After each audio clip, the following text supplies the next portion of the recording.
Si te interesa la política rusa y quieres entender un poco mejor lo que está pasando en Ucrania, hoy vamos a profundizar en un aspecto fascinante y a menudo ignorado del poder de Putin: Mm, el auge de la Rosguardia, su guardia pretoriana personal. Lo interesante de la Rosguardia es que su función va mucho más allá de las típicas funciones militares. Entiendo. Piensa en grupos como la Guardia Revolucionaria iraní Claro. o incluso me atrevería a decir las Waffen-SS. Wow. Estamos hablando de una fuerza diseñada para proteger al propio régimen. Para comprender a la Rosguardia tenemos que remontarnos a 2016. Sí. Putin estaba cada vez más preocupado por posibles levantamientos similares a las revoluciones de colores que habían derrocado a líderes prorrusos en países vecinos. Exacto. La Rosguardia fue creada específicamente para salvaguardar el control de Putin sobre el poder, para sofocar cualquier disidencia interna antes de que pudiera tomar impulso. Ya veo. Es una línea de mando directa de Putin a la Rosguardia sin pasar por los canales burocráticos habituales. Y aquí es donde entra Víctor Solotov, ¿verdad? el jefe de la Rosguardia, un confidente cercano de Putin y alguien profundamente arraigado en el aparato de seguridad ruso. Los antecedentes de Solotov y su lealtad inquebrantable a Putin son cruciales para comprender la dinámica de la Rosguardia. Ajá. Es una fuerza construida sobre la lealtad personal, no solo sobre el deber institucional. Ahora avancemos rápidamente la invasión de Ucrania. Vale. Sabemos que la Rosguardia se enfrentó a serios reveses al principio, especialmente en su desastroso intento de tomar Kiev. Sí, su incursión inicial en Ucrania fue un error táctico. ¿Recuerdas las imágenes de sus vehículos ligeramente blindados siendo emboscados cerca del río Irpin? Sí.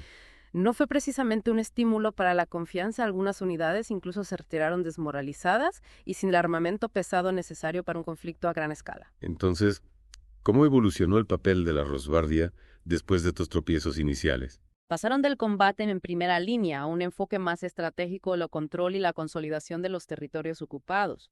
Imagínenlos como el puño de hierro entre bastidores, manteniendo el orden y asegurando el control de Putin en regiones como Lugansk, Zaporilla, Donetsk y Jersón. Y aquí es donde las cosas se ponen realmente interesantes. Estamos hablando de supervisar esos controvertidos referéndums de anexión, detener a civiles ucranianos considerados alborotadores e incluso deportar a ciudadanos, incluidos unos 20,000 niños, a Rusia.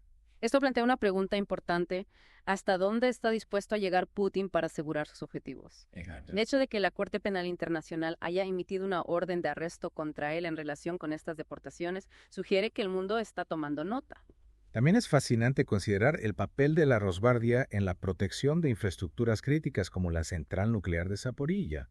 Se trata de activos de alto riesgo y su control es esencial para el esfuerzo bélico de Rusia. Y no podemos pasar por alto sus esfuerzos para interrumpir la comunicación entre los civiles ucranianos y su ejército. Esto es contrainteligencia, guerra, de información, tácticas clásicas para socavar la resistencia. Lo que me llama la atención es cómo las actividades de la Rosguardia liberaron a las tropas regulares rusas para que se concentraran en el frente. Sí, es un marcado contraste con los desafíos a los que se enfrentaron los EIUU en Irak, donde el control de los territorios ocupados se convirtió en una gran sangría de recursos. Es una diferencia crucial al delegar estas tareas a la Rosguardia. Putin creó esencialmente un multiplicador de fuerzas, permitiendo a su ejército concentrarse en las operaciones ofensivas. Pero luego tenemos el levantamiento de Wagner en junio de 2023. Menuda sacudida. Prigozhin y sus mercenarios marchando sobre Moscú, desafiando directamente la autoridad de Putin. Eso debió de hacer saltar las alarmas en el Kremlin. Absolutamente, la respuesta inmediata de la Rosguardia fue establecer puestos de control, barricadas, cualquier cosa para detener el avance de Wagner. Pero he aquí la idea crucial: su falta de armamento pesado puso de manifiesto su vulnerabilidad. No estaban bien equipados para hacer frente a una seria amenaza militar. Y ahí es donde entra en juego la paranoia de Putin, ¿verdad? Claro. Una situación tan arriesgada como esa haría que cualquiera se replanteara su estrategia de seguridad. Sin duda, las secuelas del levantamiento de Wagner provocaron un cambio drástico en las capacidades de la Rosguardia. De repente se les está suministrando tanques, helicópteros. Todo se les está transformando de una fuerza de seguridad principalmente interna en una entidad híbrida capaz de una acción militar significativa. Así que ahora estamos hablando de una fuerza que no solo mantiene a raya a los ciudadanos, sino que también puede desafiar al ejército regular. Eso tiene que crear cierta tensión dentro de la estructura de poder rusa. Definitivamente hay preocupaciones sobre la asignación de recursos, sobre el cambio en el equilibrio de poder. La creciente autonomía e influencia de la Rosbardia está eclipsando incluso al Ministerio del Interior. Esto empieza a sonar menos a una guardia pretoriana y más a un ejército paralelo, una fuerza leal únicamente a Putin, no al propio Estado ruso. Esa es una evaluación escalofriantemente acertada, y a medida que el conflicto en Ucrania se prolonga y el descontento interno hierve a fuego lento, el papel de la Rosbardia solo va a ser más prominente. Claro. Es la póliza de seguros de Putin, una fuerza diseñada para protegerle de cualquier amenaza, tanto extranjera como nacional. De acuerdo, antes de pasar a la siguiente parte en nuestra conversación, recapitulemos lo que hemos aprendido hasta ahora sobre la Rosbardia. Por supuesto, la Rosbardia, creada en 2016, era inicialmente una fuerza de seguridad interna dedicada a proteger al régimen de Putin. Sin embargo, su papel ha evolucionado significativamente desde entonces. Correcto, vimos cómo la Rosbardia desempeñó un papel crucial en la consolidación del control ruso sobre los territorios ocupados en Ucrania, liberando a las tropas regulares para que se centraran en la ofensiva. Y lo que es más importante, el levantamiento de Wagner en 2023 expuso las vulnerabilidades de la Rosbardia y provocó una importante modernización de su armamento y capacidades. Ahora la Rosbardia se parece más a un ejército paralelo que a una simple fuerza policial, lo que suscita preocupación por el equilibrio de poder dentro de Rusia y la creciente dependencia de Putin de esta fuerza leal a él. Exactamente, el auge de la Rosbardia plantea serias dudas sobre el futuro de Rusia, la estabilidad del régimen de Putin y el curso del conflicto en Ucrania. En la siguiente parte profundizaremos en el levantamiento de Wagner y sus implicaciones para la Rosbardia. No te lo pierdas. Volviendo al levantamiento de Wagner, fue un momento realmente crucial para la Rosbardia. Imagínate un grupo de mercenarios desafiando al Kremlin, parece una película de acción. Es cierto, y lo que más me inquieta es que Prigozhin no era un simple señor de la guerra. Cualquiera tenía vínculos estrechos con Putin. Que alguien tan cercano se rebelara es realmente preocupante. Exacto, sugiere que incluso dentro del círculo íntimo de Putin estaban empezando a aparecer grietas, los cimientos de su poder, la lealtad que tan cuidadosamente había cultivado se tambaleaban. ¿Y qué papel jugó la Rosbardia en la respuesta de Putin a esta crisis? ¿Cómo reaccionó ante este desafío tan directo? Putin necesitaba reafirmar su autoridad y rápido no podía arriesgarse a que el incidente de Wagner inspirara a otros posibles rivales. La Rosbardia se convirtió en su herramienta para proyectar fuerza y control. Claro, pero como hemos comentado antes, no estaban exactamente equipados para una confrontación directa con un grupo curtido en la batalla como Wagner. ¿Cómo podían enfrentarse a una amenaza de esa magnitud? Tienes razón, y aquí es donde realmente comienza la transformación de la Rosbardia. Putin se dio cuenta de que necesitaba una fuerza que no solo fuera leal, sino que también fuera capaz de hacer frente a serias amenazas militares. La modernización de la Rosbardia tras el incidente de Wagner fue el resultado directo de esta toma de conciencia. Entonces estamos viendo cómo absorben armamento pesado, tanques, helicópteros. Básicamente se están convirtiendo en un mini ejército dentro del ejército. ¿Cómo afecta esto a la estructura militar existente? Es un paralelismo fascinante con la evolución de las Waffen-SS durante la Segunda Guerra Mundial, inicialmente una unidad de guardaespaldas para Hitler. Con el tiempo se convirtieron en una fuerza militar formidable, a menudo eclipsando al ejército regular alemán en términos de fanatismo y en algunos casos de eficacia en combate. Pero esta rápida expansión de la Rosbardia no generaría fricciones dentro de la estructura militar existente de Rusia. Me refiero a que hay generales que se han pasado toda la vida ascendiendo en el escalafón y de repente se ven eclipsados por esta fuerza relativamente nueva. ¿Cómo se sienten al respecto? Definitivamente hay tensión. Las preocupaciones sobre la asignación de recursos son una cosa, pero es el cambio de poder lo que realmente está causando revuelo. La línea directa de la Rosbardia con Putin les da un nivel de influencia que los líderes militares tradicionales solo pueden envidiar. Y no se trata solo de equipo y recursos, ¿verdad? También se trata de autoridad. La Rosbardia parece estar operando con un nivel de autonomía que es prácticamente inaudito en el sistema ruso.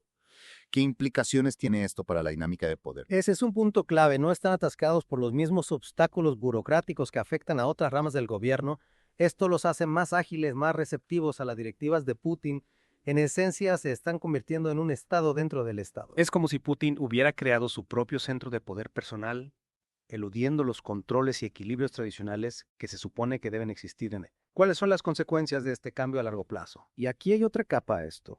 ¿Recuerdas a esos mercenarios de Wagner que quedaron en el limbo tras la muerte de Prigozhin?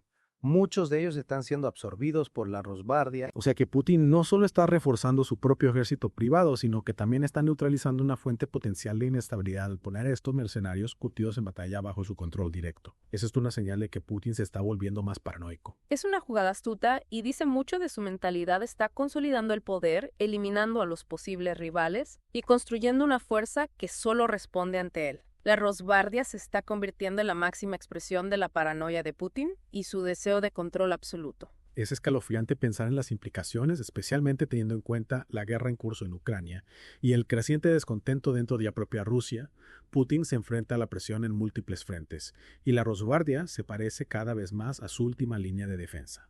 Es su póliza de seguro, su garantía contra cualquier amenaza potencial, ya sea dentro o fuera de las fronteras de Rusia. Y dado que la Rosbardia está adquiriendo un papel tan importante en el entramado de poder ruso, ¿cómo crees que afectará su evolución a la sociedad rusa en general? Bueno, para entender esto creo que es importante recordar que Rusia tiene una larga historia de instituciones de seguridad poderosas y a veces opresivas.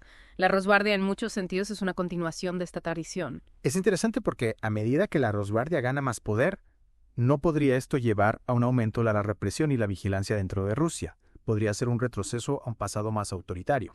Es una posibilidad real. Ya hemos visto cómo se utiliza la Rosbardia para reprimir la disidencia interna, dispersar protestas y silenciar a los críticos del gobierno.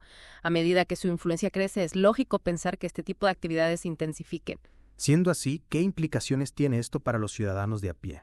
¿Cómo crees que perciben el creciente poder de la Rosbardia? Es difícil generalizar, pero creo que es seguro decir que hay una mezcla de miedo, resignación y quizás en algunos sectores apoyo a la Rosbardia. Entiendo, es una situación compleja con muchos matices, y mientras seguimos explorando este tema me pregunto, ¿qué otras funciones podría asumir la Rosbardia en el futuro? Bueno, si consideramos la trayectoria actual de la Rosbardia, podríamos verlos asumir un papel aún mayor en la configuración de la vida pública rusa. ¿A qué te refieres? ¿Podrías darnos algunos ejemplos concretos? Claro, podríamos verlos involucrarse más en la gestión de los medios de comunicación, en la educación, incluso en la economía. No sería sorprendente ver a la Rosbardia infiltrándose en todos los ámbitos de la sociedad rusa. Eso suena bastante preocupante. ¿Crees que hay alguna posibilidad de que la Rosbardia se convierta en una especie de Estado dentro del Estado con un poder casi limitado? Es un escenario plausible, especialmente si consideramos la creciente centralización del poder en manos de Putin y la lealtad inquebrantable de la Rosbardia hacia él. Entonces, en esencia, lo que estamos viendo es la creación de un aparato de seguridad masivo y omnipresente, controlado directamente por Putin, que tiene el potencial de remodelar profundamente la sociedad rusa. Exactamente. Es una evolución preocupante y sus consecuencias a largo plazo son difíciles de predecir con certeza. Es un tema fascinante y a la vez inquietante. Creo que necesitamos un momento para asimilar toda esta información. Es realmente preocupante imaginar una Rusia donde la Rosbardia se infiltra en todos los aspectos de la vida, casi como una sombra omnipresente del propio Putin. ¿Hacia dónde crees que se dirige Rusia con este cambio en la dinámica de poder? Si analizamos la evolución de la Rosbardia, nos dice mucho sobre la trayectoria del régimen de Putin. Hay un cambio, se está alejando de las instituciones tradicionales y las estructuras de poder para crear un sistema de control más personalizado y centralizado. Es decir, que no se trata solo de la Rosbardia en sí, sino de lo que su ascenso nos dice sobre la mentalidad de Putin. Exacto. Su creciente desconfianza hacia los actores de poder tradicionales en Rusia. Podríamos decir que Putin se siente cada vez más aislado en la cima. Exactamente, el levantamiento de Wagner fue una llamada de atención, un crudo recordatorio de que incluso aquellos que lo consideraba leales podían volverse contra él. La Rosbardia representa su intento de crear una fuerza que le sea totalmente fiel, una fuerza en la que cree que realmente puede confiar. Y esa desconfianza parece ir más allá del ámbito militar. Hemos visto a Rosbardia cada vez más involucrada en la supresión de la disidencia interna, en la represión de las protestas y en el silenciamiento de las críticas. ¿Es esto un indicio de que Putin teme perder el control? Así es, se trata de mantener el control no solo sobre el territorio, sino sobre la narrativa, sobre los corazones y las mentes del pueblo ruso. La Rosbardia se está convirtiendo en una herramienta para moldear la opinión pública, para imponer la conformidad. Y todo esto nos lleva de nuevo a la situación en Ucrania, ¿verdad? Claro. Cuanto más se prolonga la guerra, más aumentan las bajas, más se intensifica la presión económica, más probable es que el descontento interno acabe desbordándose. ¿Es la Rosbardia la última carta de Putin para mantener el orden en un país cada vez más inestable? Absolutamente, Putin se enfrenta a una tormenta perfecta de desafíos. La Rosbardia, con sus capacidades mejoradas, y su lealtad inquebrantable es su forma de prepararse para cualquier contingencia, es su escudo contra un posible levantamiento, una fuerza diseñada para aplastar cualquier desafío a su autoridad. Entonces, ¿qué significa todo esto para el futuro de Rusia?